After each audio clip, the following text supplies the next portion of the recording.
Israel says it has begun a ground operation in South Gaza's Rafah as the renewed offensive enters its third day.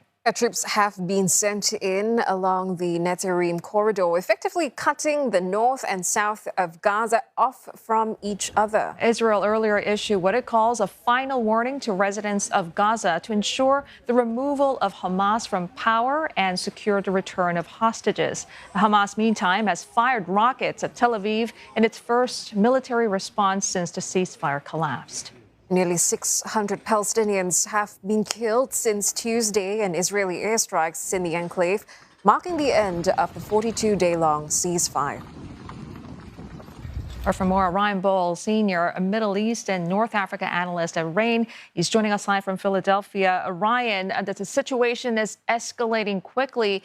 Are we back to square one now? And could this conflict become more destructive than before? Well, from a negotiation standpoint, we're not quite as bad off as we were about a year ago. There is a ceasefire framework that both sides could get back on track towards, particularly releasing hostages for Palestinian prisoners. But right now, it's really Israel that has stepped away from that framework in the most expansive way. It's cut off aid, it's resumed military action. So we do at least have something that we can return to if the Israelis become interested. But for the time being, it looks like what the Israelis want is to carry out this new military campaign to pressure Hamas into new concessions. Around the second phase of the ceasefire was going to be tough, and it seemed like both Israel and Hamas, they were prepared for it to fail. What does it say to you then? Why had Israel and Hamas agreed to the ceasefire knowing it would not likely hold? Was it, to give both sides time to regroup, rebuild, or really was it perhaps some hope there of bringing an end to what in fact is a decades-old conflict between Israel and the Palestinians?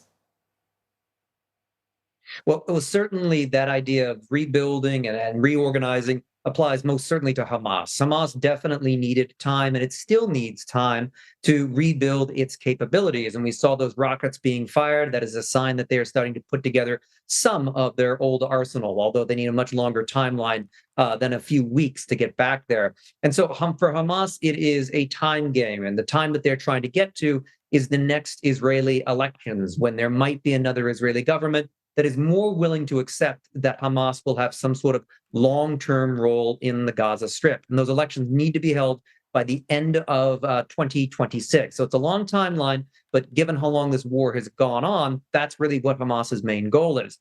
The Israelis, on the other hand, they signed up to this because, of course, they were able to get out some hostages. That is a political imperative for them. A new administration was coming to power in the United States. President Donald Trump made it clear that he wanted a ceasefire, but he also made it clear not long afterwards that he wasn't terribly bothered if the ceasefire didn't last, particularly if it looked like the ceasefire was enabling Hamas to remain in the Gaza Strip. So Israel and Hamas had reasons to say yes to a temporary ceasefire. Neither one really has reason yet to agree to a full-scale one, so long as they still have that really big gap between them over Hamas's role in Gaza. Okay, Ryan. So given its past struggles, does Israel have a clear strategy this time around to achieve its stated objectives, like eliminating Hamas and securing the release of hostages?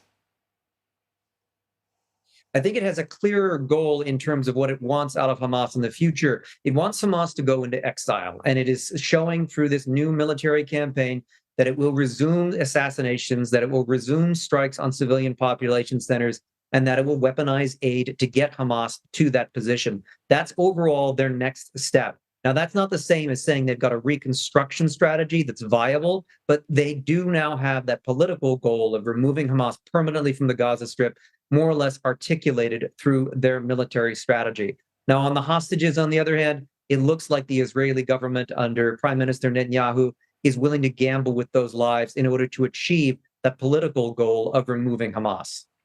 Right, Ryan. So I'm sure, their expectations, or at least their wants for this ceasefire to be restored. Yet with the developments since Israel broke it, a truce seems further and further away. And so how will this round of negotiations differ from the previous? Should all parties return to the table for talks? There will probably be talks taking place intermittently, and we could see phases of de-escalation in the current campaign where the Israelis, hold off on airstrikes. They might restore some aid, and of course, territory that they've retaken right now, they could also withdraw from in exchange for hostages. And that's probably how the Israelis will approach this. They will intensify military operations, see if they can extract some hostages out of Hamas or Palestinian Islamic Jihad, the other major militant group in the Gaza Strip. And then if that is successful, then they would return again to military pressure to try to extract yet more hostages.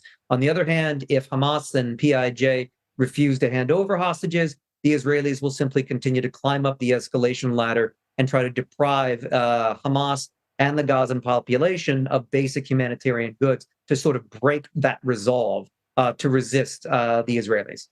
I mean, we've been reporting for days on the renewed Israeli military offensive and blockade, so deepening Gaza's humanitarian crisis. Ryan, how long can Gaza's population survive under these conditions? And is there anything that the international community can do to turn things around on that front?